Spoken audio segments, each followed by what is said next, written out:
കുട്ടിക്ക് തലവേദന തുടങ്ങിയിട്ട് എത്ര നാളായി? കുറച്ച് നാളായി. മോൾക്ക് മൊബൈൽ ഫോൺ ഗെയിം കളിക്കാൻ കൊടുക്കാറുണ്ടോ? കൊടുക്കാറുണ്ട്. ഒരു ദിവസം കുട്ടി എത്ര നേരം മൊബൈലിൽ കളിക്കാറുണ്ട്?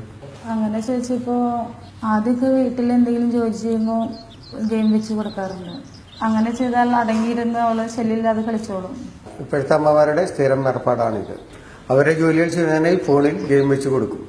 നിങ്ങൾ കുട്ടിയോട് എന്ത് ക്രൂരതയാണ് കാണിക്കുന്നതെന്ന് അറിയാമോ? അതെന്താ ഡോക്ടർ അങ്ങനെ പറഞ്ഞേ? എല്ലാ അമ്മമാരും സാധാരണ ചെയ്യുന്ന കാര്യമല്ലേ ഇത്? അതെ, അത് തന്നെയാണ് ഞാനും പറഞ്ഞത്. മൊബൈൽ ഫോണിന്റെ ഡിസ്പ്ലേ വർക്ക് ചെയ്യുമ്പോൾ അതിൽ നിന്നും ഒരു വെളിച്ചം നമ്മുടെ കണ്ണിലേക്ക് വരുന്നുണ്ട്. നിങ്ങളത് ശ്രദ്ധിച്ചിട്ടുണ്ടോ? ഇല്ല. കുട്ടി നിരന്തരമായി ഗെയിം കളിക്കുമ്പോൾ അവളുടെ കുഞ്ഞു കണ്ണുകളിലേക്ക് ഈ വെളിച്ചം കടന്നു ചെല്ലും. ഇങ്ങനെ വരുന്ന വെളിച്ചം അവളുടെ കണ്ണിന്റെ റെറ്റിനയെ വല്ലാതെ ബാധിക്കും. മാത്രവുമല്ല, നിരന്തരമായി വെളിച്ചത്തിലേക്ക് നോക്കിയിരിക്കുമ്പോൾ നമ്മളുടെ കണ്ണുകൾ ഡ്രൈ ആവുകയും ചെയ്യും. മറ്റൊരു കാര്യം എന്തെന്ന് വെച്ചാൽ, കൂടുതൽ നേരം മൊബൈൽ ഫോണിന്റെ ഉപയോഗം കുട്ടികളെ മാനസികമായും ബാധിക്കും.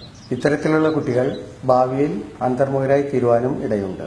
ഇനിയെങ്കിലും മകളുടെ നല്ല ഭാവിയെ ഓർത്ത് മൊബൈൽ ഫോൺ ഗെയിം കളിക്കാനായി കൊടുക്കാതിരിക്കാൻ ശ്രദ്ധിക്കണം. ഇനി ശ്രദ്ധിച്ചോളാം. ഇപ്പോൾ എവിടെ നോക്കിയാലും ചാറ്റ് ചെയ്തും ഗെയിം കളിച്ചും തലകുനിച്ച് മൊബൈൽ നോക്കിയിരിക്കുന്ന യുവതലമുറയെ നമുക്ക് കാണുവാൻ സാധിക്കും.